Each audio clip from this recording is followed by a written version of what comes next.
Hello and welcome to Cooking the Books with Heather. Today it is Thanksgiving and we are not cooking the main meal here. And in fact, I'm not going to be able to go myself because we have a sick child.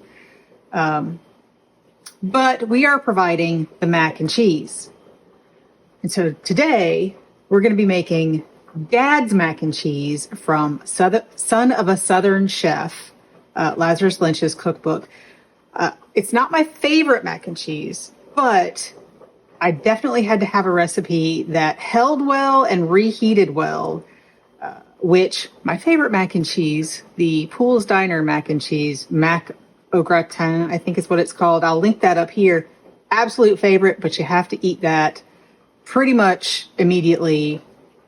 And we have to take ours to another location and it's going to be a little bit of a drive. So it has to hold and it has to still be good if it's a little cooler. So I did try this before and it does fit the bill. So we're making it again today.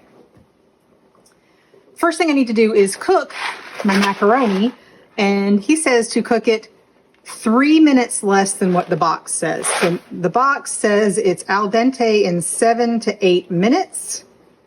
So I'm going to cook it for 4 minutes. So my water's boiling. I'm just going to go throw that in.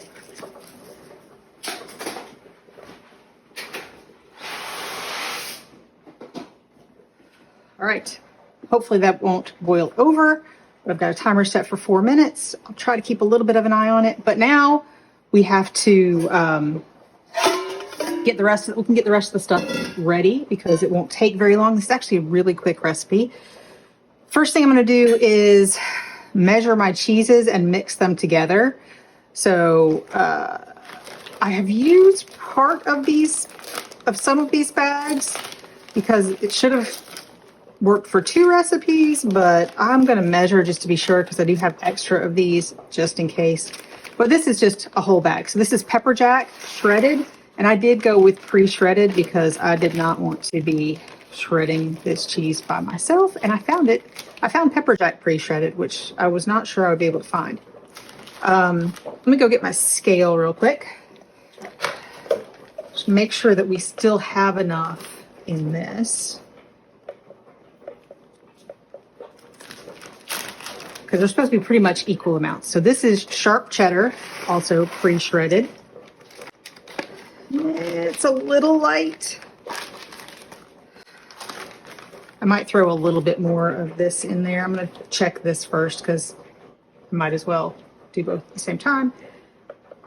So this is whole milk mozzarella, which he does say whole milk. I'm sure you can use what you like if you prefer a lower fat option, but we follow the recipe. Plus we like whole milk. It also is a little light. So I found it interesting because the whole bag was a little bit more than what it said, but the smaller bag was a little bit more than what it said, but these bags were a little bit less. So interesting. So I've got a little bit of each here. I'm just going to top it off with to make sure we have enough cheese because it is mac and cheese. The cheese is important. Oh, it's a very small amount that it's light because that was enough. So that was more than enough. So I'm just going to put a little bit of this in there. More cheese is never bad.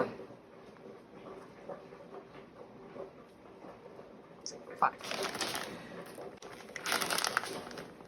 So I'm just going to use my hand since it's clean and I already had it in the cheese and try to mix this up to get them all distributed relatively evenly. I'm going to let that go for 1 more minute because my timer was, 7 to 8. So I'm going to go for 5 minutes instead of 4. So our cheese is all mixed. And now we need to make the sort of base, which this is going to be more of a sturdy mac and cheese rather than super creamy. But we're going to put 2 eggs in this bowl.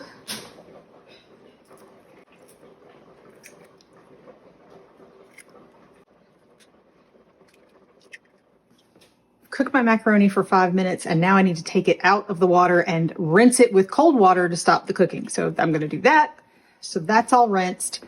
To my eggs, I'm going to add the seasonings. So he says to use adobo with garlic, and I couldn't find any that says with garlic, but it all has garlic in it. So I just got this sort of all-purpose adobo seasoning that has, let's see, salt, garlic, black pepper, oregano, and turmeric. So we're going to add that in here. Pepper. They do make some that does not have pepper in it, but I just got the regular.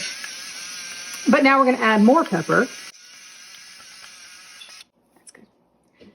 And I'm going to go ahead and whisk these eggs up first before I add anything, before I add the evaporated milk.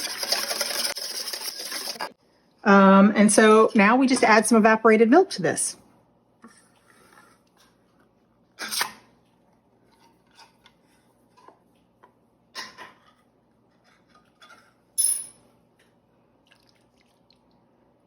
Sometimes it's hard to whisk, to get all the eggs whisked up when you have too much liquid in there. So I like to whisk it up first. And just mix that up. And one thing I have to do before I put this all together is grease this. I'm going to put a little butter in it and get it fully coated. Oh, also, I almost forgot, I need to add some melted butter to this. I don't remember if I did that last time. I don't even remember. But let me get some butter melting before I get my hands all dirty.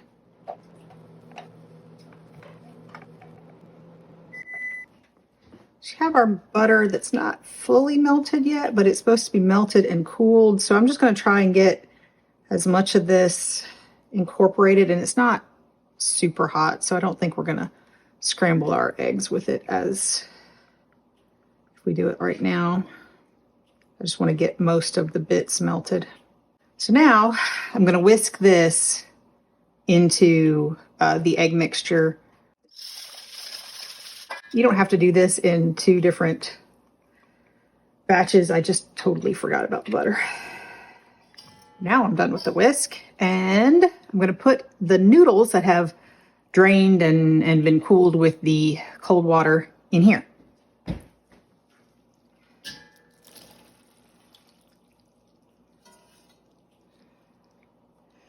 We're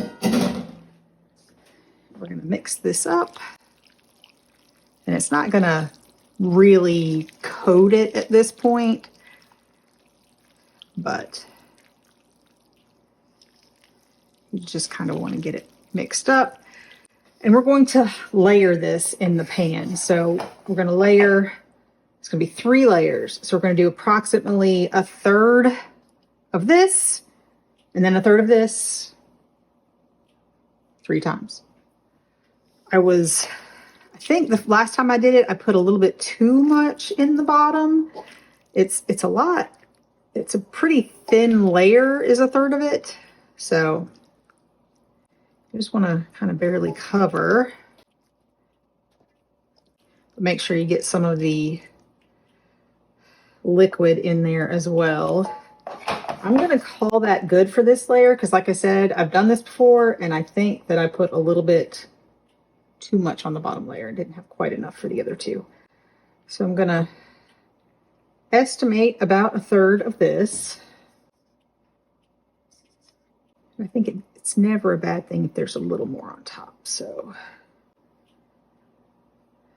I'm going to call that good for this layer and do another one.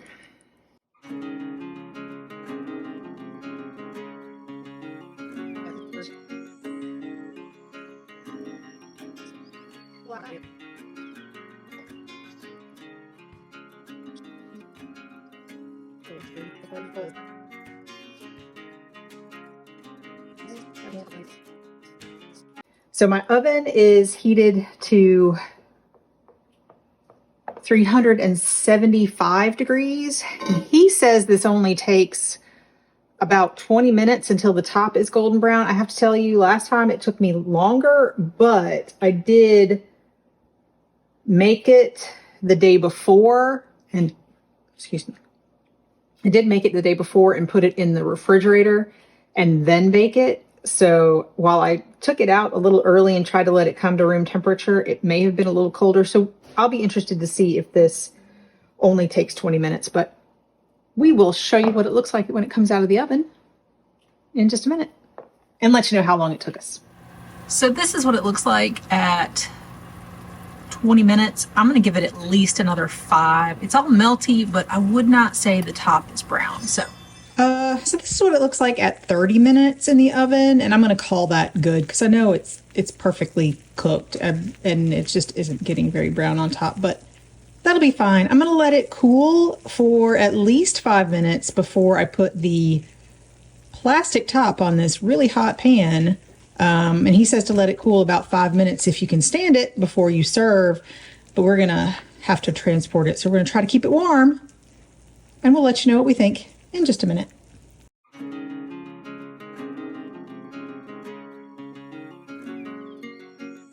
On this episode of Cooking the Books with Heather, you watched me make Dad's mac and cheese from Lazarus Lynch's Son of a Southern Chef. First off, I want to say mac and cheese is not a standard Thanksgiving dish for me. I did not grow up with it. Let me know in the comments below if it is for you, if it's something you have to have or not. But anyway, I don't. I save carbs on Thanksgiving for things that go with gravy, and mac and cheese does not. Anyway, so we took this, well, my husband took it with him to Thanksgiving dinner, and I was not able to go. My daughter was sick, and now I'm sick, so yay. This was a really good dish to transport. It was still hot when it got there.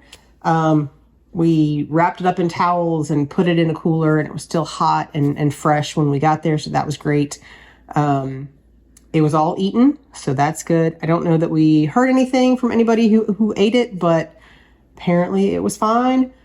We did try it before, and I enjoyed it. This was a baked mac and cheese. It wasn't dry. It was very cheesy, but it did reheat well, which our normal creamy recipe does not. And that is the Poole's mac and cheese, which absolute favorite, but it was just not right for this occasion, in my opinion. This is a much more dense sort of baked mac and cheese, but really delicious. I liked the addition of the pepper jack cheese, which gave it just it wasn't spicy at all. Gave it a little hint of something different.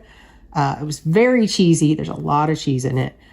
And it was great. I don't like breadcrumbs on top of my mac and cheese, so this was another good thing about this recipe for me. And yeah, we really enjoyed it. I would certainly make this again if I was going for a baked mac and cheese that I could save and reheat later. So far, this is my favorite. If you've enjoyed watching me make this, give me a thumbs up, hit the subscribe button, and come back next week and watch me make something else.